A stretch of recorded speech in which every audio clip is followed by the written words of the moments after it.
그는 호화로운 환경에서 태어났지만 결코 아래를 내려다보는 법을 배우지 못했다. 리암 하그로브는 16살에 맥라렌을 몰았고 전고전에 위스키를 마셨으며 일하는 사람들을 길가의 그림자처럼 취급했다. 그러나 모든 것이 변한 날은 대학 식당에서 음식을 쏟아버린 날이었다. 그 음식을 치우기 위해 허리를 굽힌 사람은 지친 눈과 굳은 손을 가진 나이든 청소부였다. 리암은 비웃으며 자리를 떠났다. 그가 몰랐던 것은 그가 모욕한 그 사람이 곧 리암과 그의 억만장자, 아버지가 믿는 모든 것의 기초를 뒤흔들 강력한 교훈을 가르칠 것이라는 점이었다. 하그로브 타워의 옥상 파티는 아래 세 층에서도 들렸다. LED 조명이 전자음악의 비트에 맞춰 깜빡였고 샴페인 병이 터지는 소리는 무분별한 웃음소리와 어우러졌다. 그 중심에는 리암 하그로브가 있었다. 그의 어깨에 걸친 이탈리아 맞춤 양복, 손에는 음료, 무표정한 얼굴, 완벽하게 스타일링된 금발머리는 그의 눈에 담긴 지루함을 가리지 못했다. 그는 거울을 향해 잔을 들었다. 또 한 학기가 허비되었고 아무도 나를 의심하지 않는다. 겨우 19살의 리암은 통제되지 않은 특권의 화신이었다.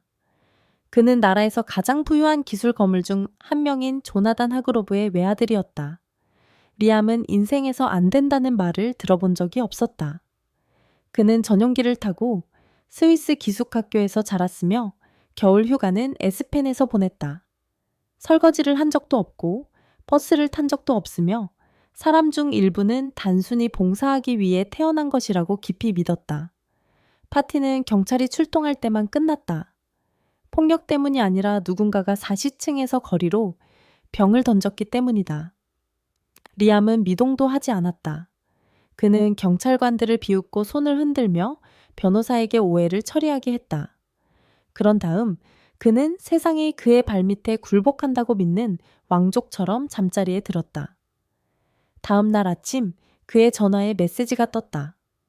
그의 아버지가 회사 본사에서 그를 보고 싶어 했다. 그것 자체로 놀라운 일이었다. 조나단 하그로브는 일정, 계약, 차가운 계산의 사람이었다.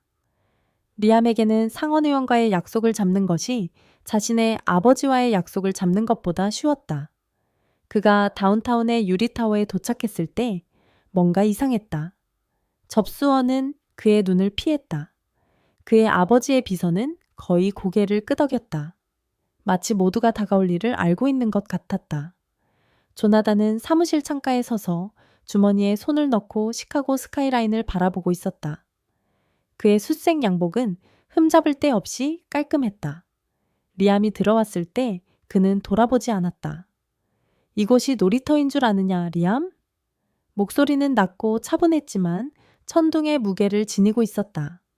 리암은 미소를 지으려 했다. 아빠, 그냥 파티였어요. 별일 아니에요. 아무도 다치지 않았어요. 조나단은 천천히 돌아섰다. 그의 눈은 돌처럼 차가웠다. 너는 내 이름을 더럽히고 있다. 더 나쁜 것은 내가 내 두 손으로 쌓아 올린 모든 것을 낭비하고 있다는 것이다. 리암은 비웃었다. 아, 아빠. 당신도 부자로 태어났잖아요. 철도를 건설한 것처럼 행동하지 마세요. 잠시 침묵이 흘렀다. 그리고 조나단은 앞으로 나아가며 차분하지만 날카로운 목소리로 말했다. 너는 내가 어디서 왔는지 전혀 모른다. 그 이유는 네가 한 번도 물어본 적이 없기 때문이다. 너는 세상이 너에게 빚을 졌다고 생각하며 산다. 하지만 너는 아무것도 쌓지 않았고 아무것도 위에 피 흘리지 않았고 아무것도 얻지 않았다. 리암은 팔짱을 꼈다. 그래서 이제 뭐 어쩌라고요? 양복 입고 서류 정리하라고요? 조나단의 목소리는 더욱 낮아졌다. 이제는 치명적으로 진지했다. 아니, 다음에 내 이름이 스캔들에 연루되면 넌 끝이다. 유산도 신탁기금도 이름도 없다. 너는 끊길 것이다. 리암은 눈을 깜박였다. 허세 부리시는 거잖아요. 조나단은 대답하지 않았다. 그럴 필요가 없었다. 그날 밤 리암은 파티를 하지 않았다. 아무에게도 문자를 보내지 않았다. 그는 펜트하우스 창문을 통해 도시의 불빛을 바라보았다.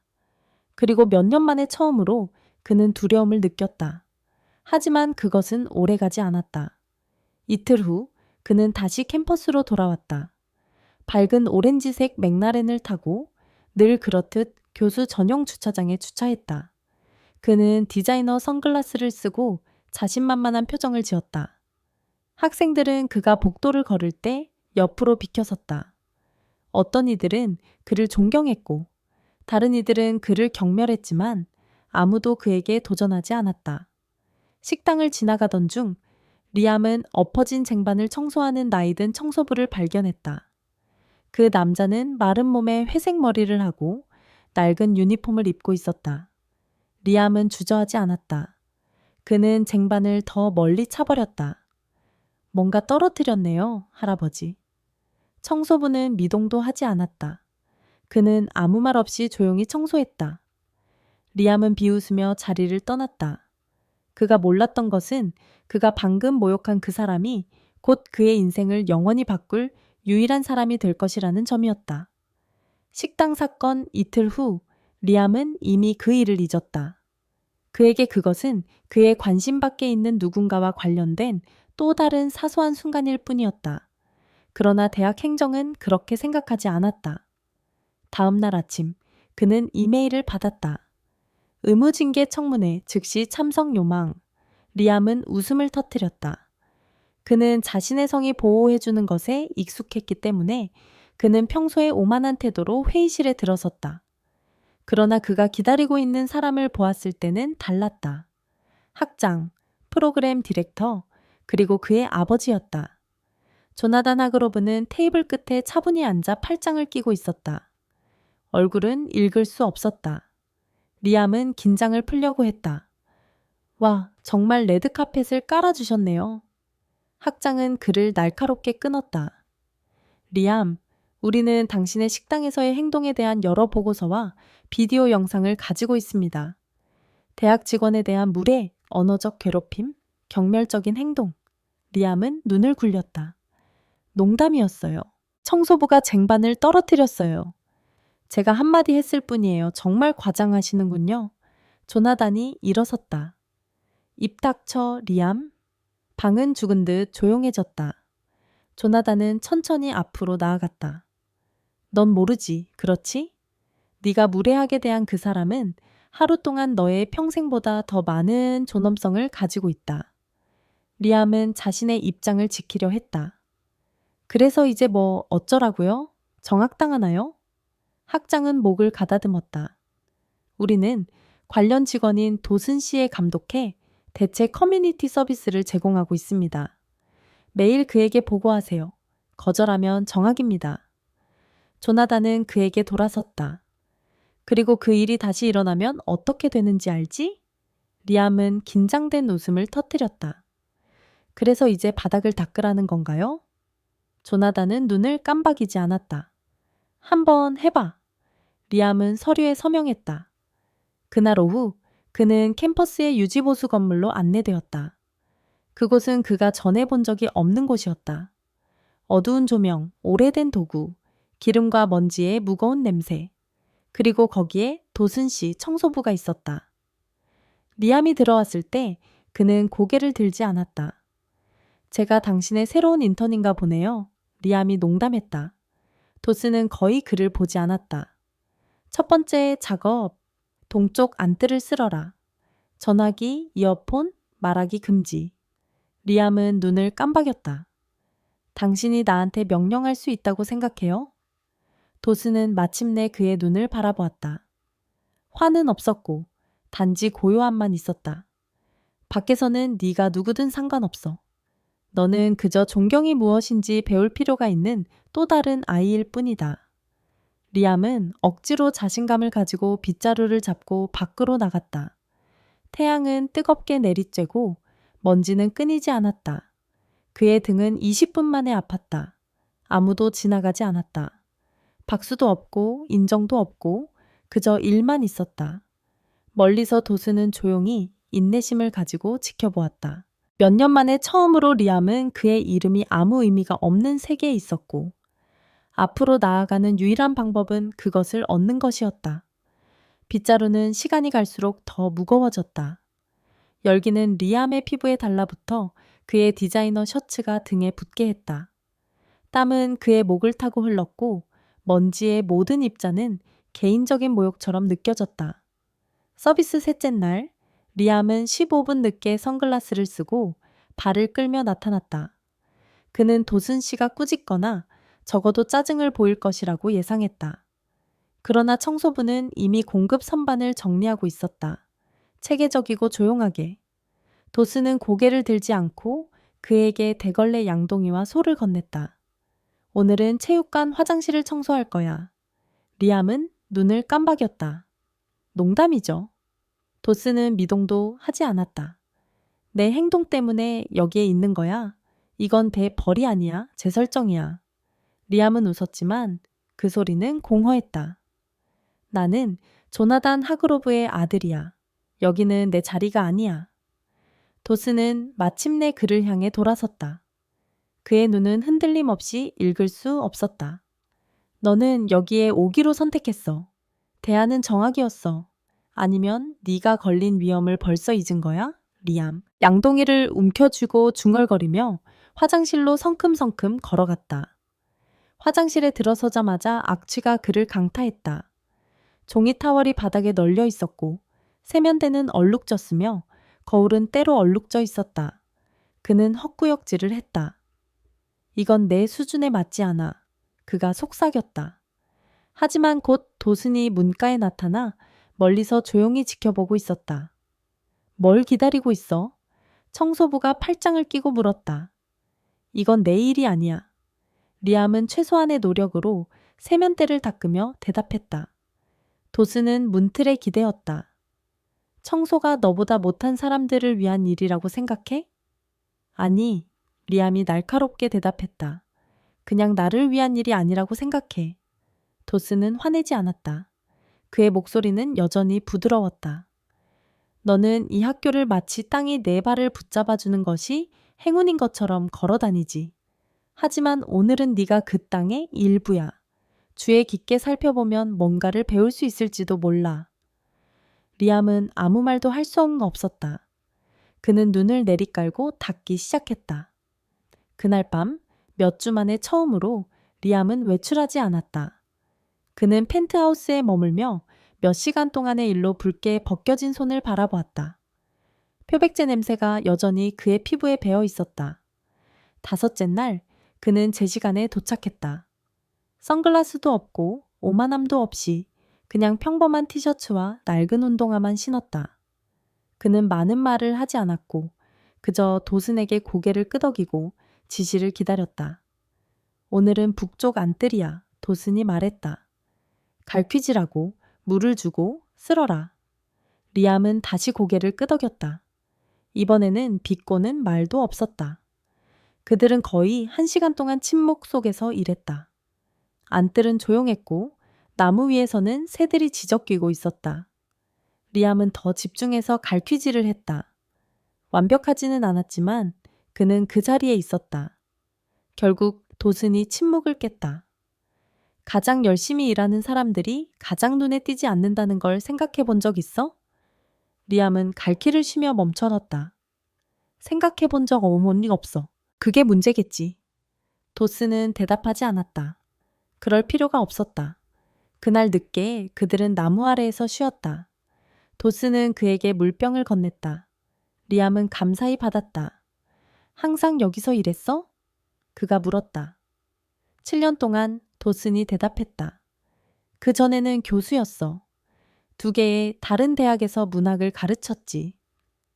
리암은 자세를 바로잡았다. 잠깐, 당신이 가르쳤다고? 도슨은 고개를 끄덕였다. 영어, 셰익스피어, 볼드윈. 나는 종신교수였고 논문을 썼고 학회에서 발표했어. 리암은 놀랐다. 무슨 일이 있었던 거야? 도슨은 멀리 바라보았다. 나에게 세상과 같은 학생을 잃었어. 그 후 시스템이 나를 씹어삼키고 뱉어냈지. 그의 어제는 극적인 것이 없었다. 그냥 진실이었다. 그날 밤 리암은 잠을 이루지 못했다. 도슨이 며칠 전에 추천해준 책 보이지 않는 인간을 펴고 해가 뜰 때까지 읽었다. 모든 페이지가 그의 가슴에 구멍을 뚫었다. 뭔가가 그 안에서 바뀌었고 그는 되돌아갈 수 없었다. 대학 도서관은 리암이 수천 번 지나쳤지만 거의 들어가 본 적이 없는 곳이었다. 항상 너무 조용하고 너무 진지하고 너무 관련이 없다고 느꼈다. 하지만 이제 그는 한 손에 대걸레를, 다른 한 손에 양동이를 들고 무거운 문을 밀어 열었다. 도스는 이미 안에 있었다. 우리는 뒷줄에서 시작해 그가 말했다. 아무도 찾지 않는 곳, 잊혀진 책들이 사는 곳, 그곳에 진짜 먼지가 쌓이지. 리암은 놀랍게도 미소를 지었다. 잊혀진 것을 구하자. 몇 시간 동안 그들은 침묵 속에서 일하며 선반을 닦고 비뚤어진 책을 정리하고 거미줄을 쫓았다. 리암은 들어본 적 없는 제목들을 발견했다. 그는 바램 빨간 책을 꺼내 제목을 크게 읽었다. 랄프 앨리슨의 보이지 않는 인간. 도스는 돌아보지 않고 말했다. 그건 강력해. 보이거나 보이지 않는 것에 관한 거야. 정체성에 관한 거지. 한번 읽어봐. 리암은 아무 말도 하지 않았다. 그는 그저 책을 배낭에 넣었다. 나중에 도서관 밖에서 그들은 햇빛 속의 벤치에 앉았다. 리암은 물었다. 다시 가르치는 걸 생각해 본 적 있어? 도스는 망설였다. 매일, 하지만 어떤 교실은 유령이 있고 어떤 상처는 일정에 따라 치유되지 않아. 당신의 아들이었어? 리암이 조심스럽게 물었다. 아니, 도슨이 조용히 말했다. 나에게 아들 같은 학생이었어. 뛰어나고 친절하고 흑인이었고 모든 것을 위해 싸우며 자랐어. 예일에 들어갔고 미래가 있었지. 하지만 술 취한 아이가 파티에서 나와 그를 치었어. 리암은 얼어붙었다. 말하려고 했어. 도슨이 계속했다. 언론에 갔고 법정에 갔지만 다른 아이의 아버지는 판사였어. 나는 불안정하고 감정적이라고 불렸어. 그들은 나를 한 줄씩 지워버렸어. 리암의 손이 벤치를 꽉 쥐었다. 몰랐어. 너는 보지 않았지. 그 말은 분노보다 더 깊이 파고들었다. 그날 밤 리암은 그 무게에서 벗어날 수 없었다. 책, 이야기, 침묵. 그는 자신의 삶, 편안함, 오만함, 낭비를 바라보며 자신이 사람들을 다치게 했을 뿐만 아니라 그들을 무시했다는 것을 깨달았다. 다음 날 그는 더 일찍 나타났다. 옷은 단순했고 머리는 헝클어졌고 차도 시계도 게임도 없었다. 도스는 알아차렸지만 아무 말도 하지 않았다. 그는 리암에게 상자를 건넸다. 오늘은 창립자 동상을 청소해. 리암은 고개를 끄덕였다. 화정업 청청공회 청로 번에 하자. 그들은 캠퍼스 중앙에 있는 청동 기념비를 닦았다. 학생들은 지나가며 셀카를 찍고 웃었지만 그들의 이마에 흐르는 땀이나 무릎의 얼룩은 눈치채지 못했다. 끝나고 나서 도스는 리암에게 봉투, 학장의 편지가 담긴 봉투를 건넸다. 공식적으로 그의 사회봉사를 끝내는 편지였다. 이제 자유야, 도슨이 말했다. 리암은 종이를 응시했다. 멈추고 싶지 않아. 도슨은 미소 지었다. 그럼 멈추지 마. 이제 아무도 널 막지 않아. 리암이 집으로 걸어갈 때 뭔가 달라진 느낌이었다. 그는 같은 벽, 같은 나무, 같은 얼굴을 보았지만 처음으로 그것들을 진정으로 보았다. 유지관리 건물 아래의 지하실은 전혀 다른 세상이었다. 대학이 사람들이 보지 않기를 원하는 모든 것을 보관하는 곳이었다. 오래된 파이프, 부서진 의자, 구식 장비, 그리고 곰팡이처럼 벽에 달라붙은 축축한 금속 냄새가 있었다. 리암은 한 손에 대걸레 양동이를, 다른 한 손에 손전등을 들고 콘크리트 계단을 조심스럽게 내려갔다. 그는 그날이 어떤 것을 가져올지 전혀 몰랐지만 그리 예쁘지 않을 것이라는 것을 알고 있었다. 오늘은 공기 필터를 청소해. 도슨이 두꺼운 장갑을 끼고 말했다. 아무도 냄새가 나기 전까지는 알아채지 못하는 것들이지. 리암은 주위를 둘러본 후 다시 청소부를 바라보았다. 진심이야? 도슨은 눈 하나 깜빡하지 않았다. 그는 리암에게 마스크를 건넸다. 대학의 밑바닥에 온 걸 환영해. 공기는 무겁고 통풍구는 수년간의 먼지와 기름으로 막혀 있었다. 리암은 헛구역질을 하며 금속 통풍구에서 자신보다 더 오래된 것처럼 보이는 때를 닦으며 저주를 내뱉었다. 이게 무의미하다고 생각해 본 적 있어? 그가 더 열심히 닦으며 중얼거렸다. 도스는 고개도 들지 않았다. 아니, 우리 같은 사람들이 이 일을 하지 않으면 위에 있는 것들이 작동하지 않거든. 리암은 멈췄다. 진짜 자부심을 느끼는 거야? 도스는 도구를 내려놓고 똑바로 서서 리암의 눈을 바라보았다. 이건 자부심에 관한 게 아니야. 목적에 관한 거지. 모든 사람은 무대에 서고 싶어 하지만 누구도 바닥을 누가 만들었는지 묻지 않아. 그 말은 박혔다. 리암은 이유는 몰랐지만 그랬다. 나중에 그들이 오래된 걸레로 손을 말리면서 도스는 리암을 지하실 뒤쪽에 있는 먼지 쌓인 오래된 서류 캐비닛으로 이끌었다. 그는 개인이라고 적힌 상자를 꺼냈다. 안에는 책, 누렇게 변한 증명서, 그리고 오래된 액자 사진이 있었다. 리암은 액자를 집어들었다. 졸업 모자를 쓴 젊은 남자가 자랑스럽게 웃고 있었다. 말컴, 도슨이 부드럽게 말했다. 그는 내 학생이었어. 남쪽 지역 출신이었고 내가 만난 누구보다 2배로 열심히 일했어. 예일의 전액 장학금으로 들어갔지. 리암은 미소 지었다. 정말 놀랍다. 지금 뭐 하고 있어? 도슨의 눈은 아래로 향했다. 그는 떠났어. 리암은 눈을 깜박였다. 떠났어. 술 취한 운전자에게 치였어. 도슨이 말했다. 파티에서 나오는 백인 대학생이었어. 감옥에 하루도 안 갔어. 그들은 그것을 비극적인 실수라고 했어. 그의 미래가 망가져졌다고 했지. 공기는 고요해졌다. 나는 싸우려고 했어. 언론에 갔고 법정에 갔고 학교 이사회에 갔지만 그들은 나를 불안정하고 감정적이라고 했어. 나는 그 사건에 너무 가까이 있다고 했지. 그들은 나를 지워버렸어. 그는 마치 영혼의 한 조각을 봉인하듯 상자를 조심스럽게 닫았다. 리암은 얼어붙었다. 진실은 그의 아버지가 줄 수 있는 어떤 벌보다 더 강하게 다가왔다. 그날 늦게 지상으로 돌아왔을 때 학생들은 그들을 한 번도 쳐다보지 않고 지나갔다. 몇몇은 웃었고 몇몇은 휴대폰을 스크롤했다. 아무도 통풍구를 청소하고 의자를 수리하고 벽을 닦는 2사람을 알아채지 못했다. 하지만 리암은 알아차렸다. 그날 저녁 그는 노동자들이 들어가는 것을 지켜보았다. 후문, 관리인, 요리사, 배달기사. 그들은 고개를 숙이고 도구를 손에 든 채 캠퍼스에서 보이지 않는 존재였다. 처음으로 리암은 그들을 배경인물이 아닌 사람으로 보았다. 집에 돌아와서 그는 평소처럼 소셜 미디어를 넘기지 않았다. 그는 다시 보이지 않는 사람을 열고 읽기 시작했다. 이번에는 매 페이지가 더 강하게 와닿았다. 다음 날 그는 일찍 도착했다. 도스는 그의 변화된 모습을 알아챘다.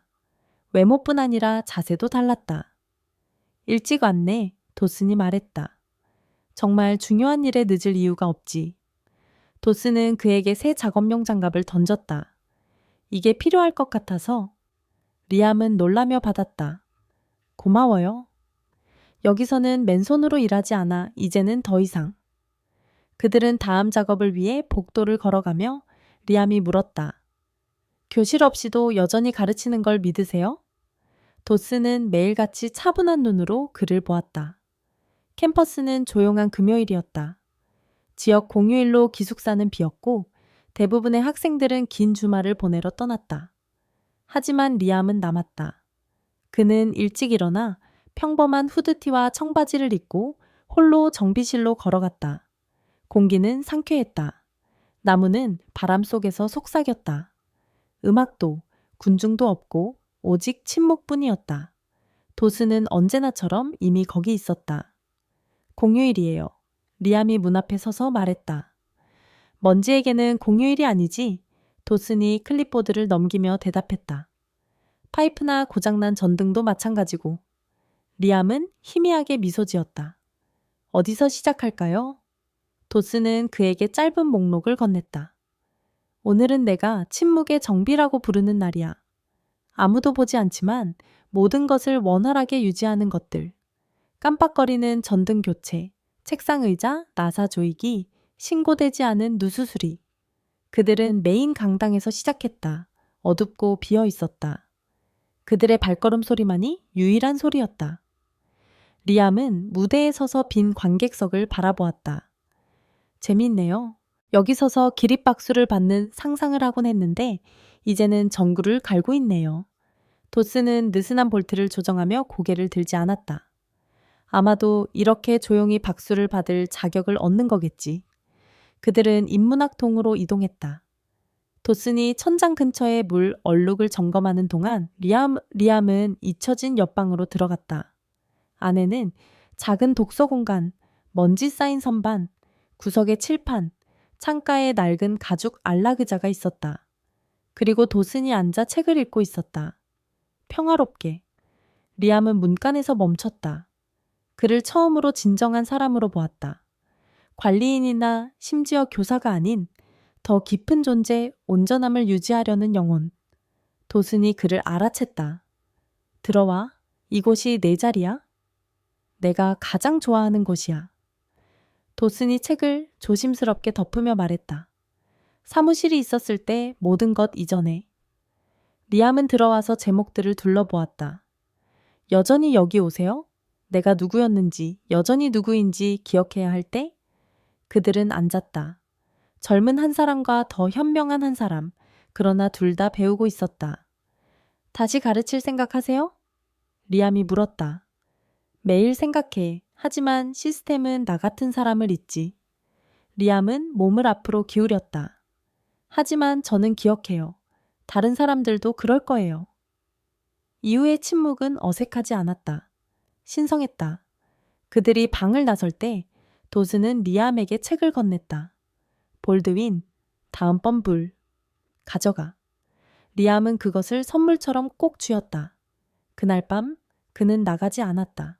스크롤하지 않았다. 발코니에 앉아 책을 손에 들고 도시의 불빛을 바라보았다. 하지만 진정한 빛은 이제 그의 내부에 있었다. 일요일 아침은 무거운 회색 하늘 아래로 다가왔다. 비는 공기 중에 머물렀지만 결코 떨어지지 않았다. 세상이 느려지고 조용해진 듯한 날이었다. 리암은 거의 비어있는 캠퍼스 카페에 홀로 앉아 차가운 커피 잔을 손에 쥐고 있었다. 거의 손도 대지 않았다. 그의 내면에서 무언가가 바뀌었다. 단지 일이나 침묵, 책 때문이 아니라 도슨 그 자체 때문이었다. 어떻게 그렇게 지혜롭고 차분하고 똑똑한 사람이 화장실을 청소하며 생계를 이어갈 수 있는지 궁금했다.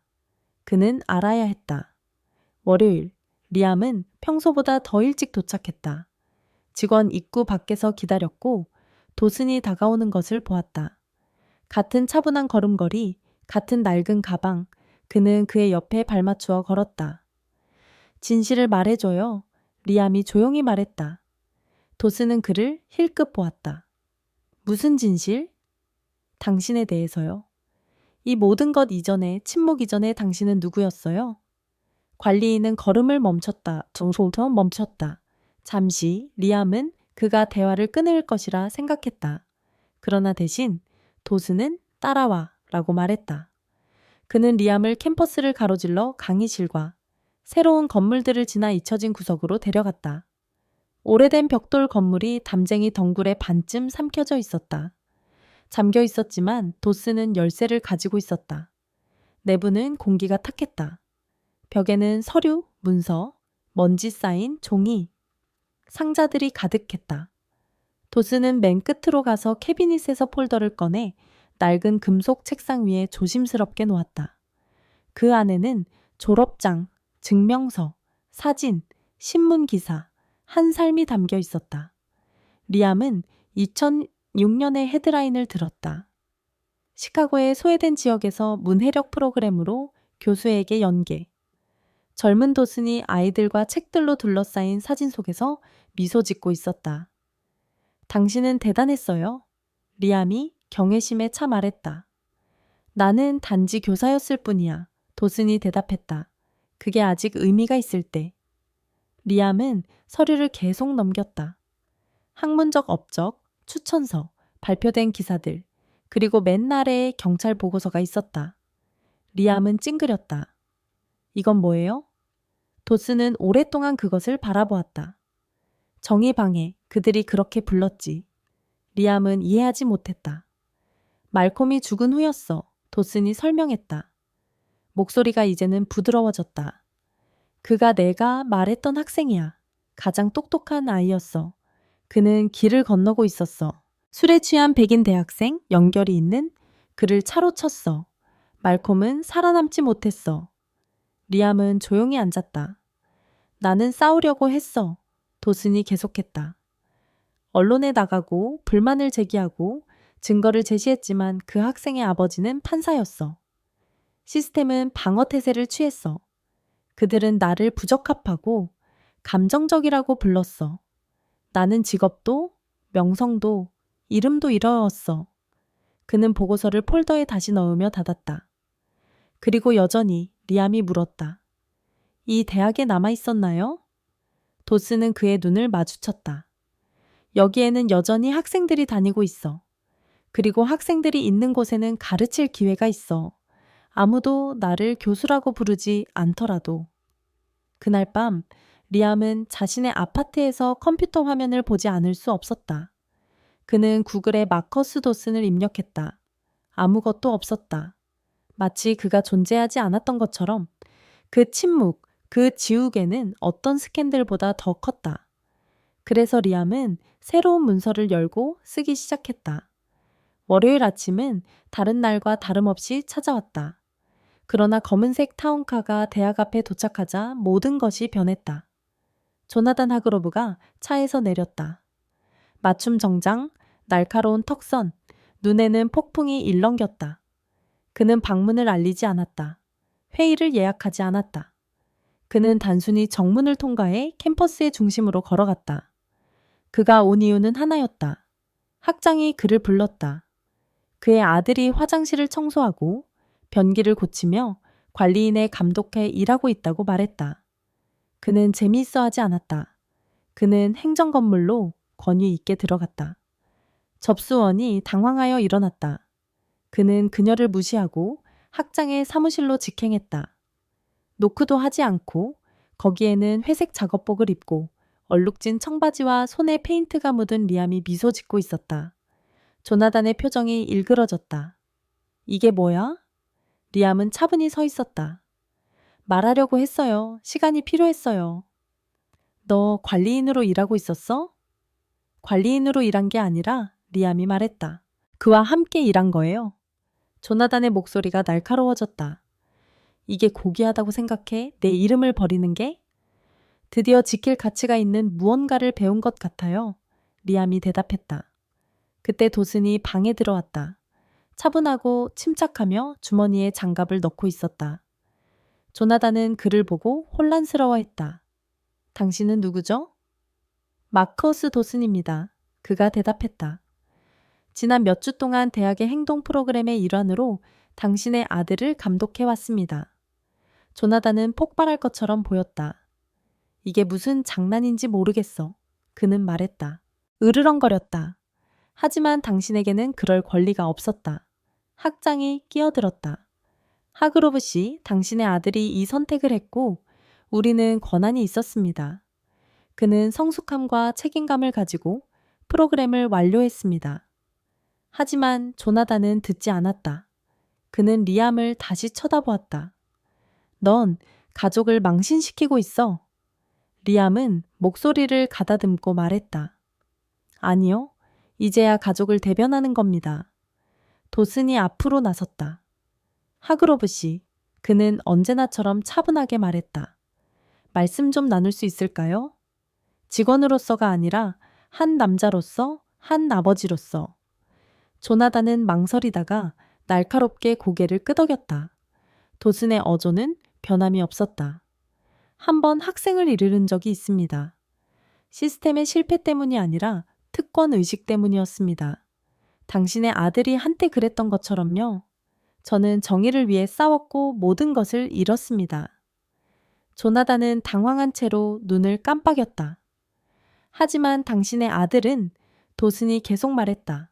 그는 들었습니다. 그는 노력했습니다. 그는 직접 손을 더럽혔습니다. 그는 인간이 되었습니다. 그것은 어떤 회의실의 직함보다 더 가치 있는 것입니다. 조나단은 아들을 다시 보았다. 진정으로 보았다. 그리고 처음으로 그는 할 말이 없었다. 저는 예전과 다릅니다. 리암이 조용히 말했다. 그리고 저는 허락을 구하지 않습니다. 조나단은 학장을 향해 돌았다. 그는 프로그램을 끝냈습니다. 즉시 효력을 발휘합니다. 하지만 리암은 고개를 저었다. 아니요, 제가 끝났다고 결정할 겁니다. 조나단은 그를 응시했다. 넌 변했구나. 그랬으면 좋겠어요. 리암이 답했다.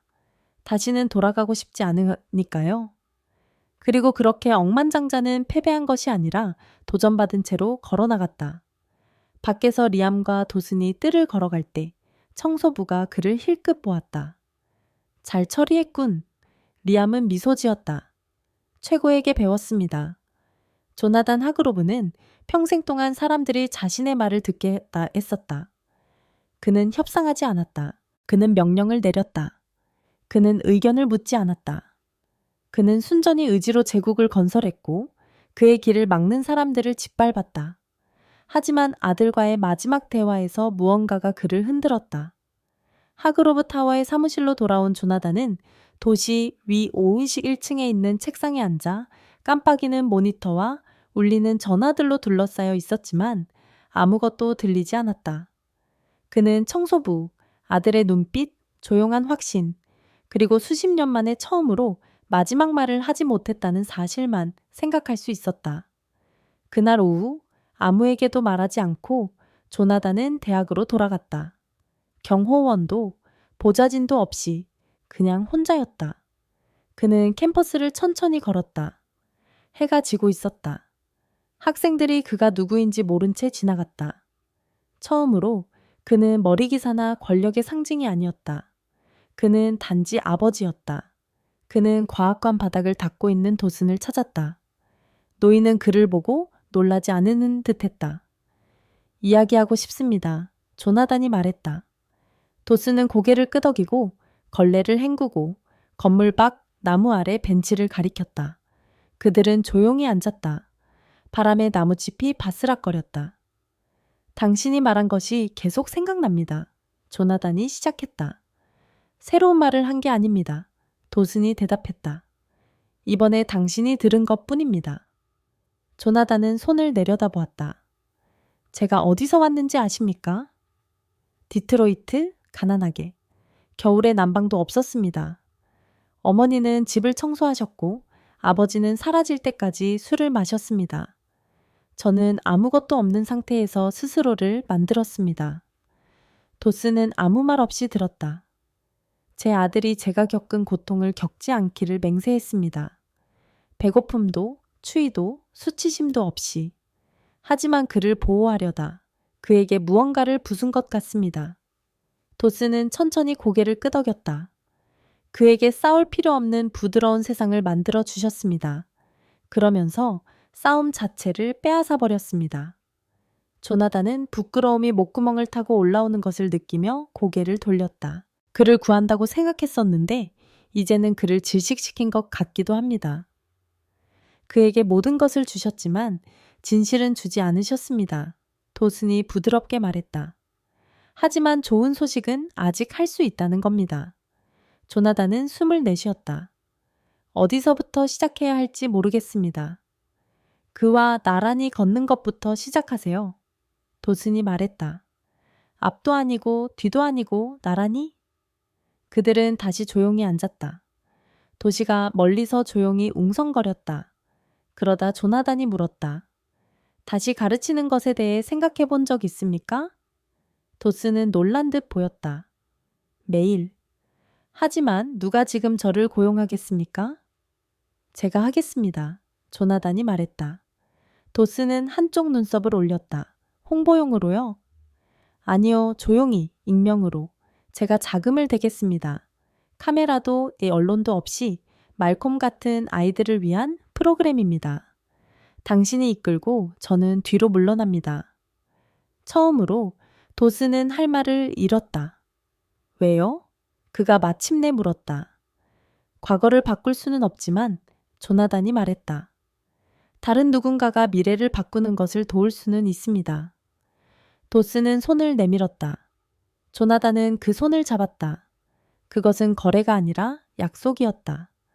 조나단이 캠퍼스를 떠날 때 그는 나무 아래 앉아 작은 그룹의 학생들과 웃고 있는 리암을 발견했다.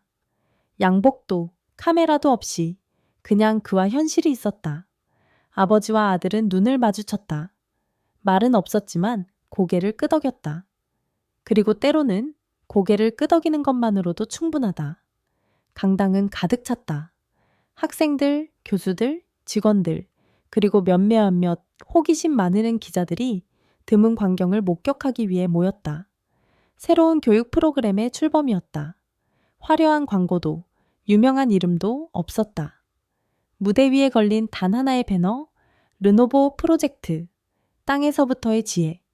이를 이끄는 사람은 마커스 도슨이었다. 그는 깨끗한 파란 셔츠와 다른 신발을 신고 무대에 올랐다. 그는 노트를 들고 있지 않았다. 그는 프롬프터가 필요 없었다. 저는 한때 교수였습니다. 그는 차분한 목소리로 시작했다. 그러다 지워졌습니다. 거짓말을 했기 때문이 아니라 진실을 말했기 때문입니다. 방은 조용했다. 이 프로그램은 누구를 구하는 것이 아닙니다. 그들을 보는 것입니다. 그들에게 도구를 주고 존엄성을 주는 것입니다. 바닥에서부터 진짜 무언가를 쌓는 것입니다. 관중 속에서 리암은 세 번째 줄에 조용히 자랑스럽게 앉아 있었다. 주위에는 그를 한때 비웃던 학생들이 있었다. 이제 그들은 그의 성이 아닌 그가 한 일을 보고 다르게 바라보았다. 강당 뒤쪽에는 조나단이 혼자 서 있었다. 연설도 스포트라이트도 없이 단지 보고 듣고 있었다. 끝났을 때 기립박수는 없었다. 그냥 바닥에서부터 시작된 느리고 꾸준한 박수가 있었다. 진솔하고 얻어낸 진심 어린 박수였다. 나중에 사람들이 떠날 때 리암은 의자를 치우고 장비를 포장하는 것을 돕기 위해 남아 있었다. 그는 도슨과 함께 나란히 일했다. 재미있죠? 리암이 말했다. 여기서 당신을 비웃으며 시작했는데 이제는 당신의 기조 연설 후에 의자를 접고 있네요.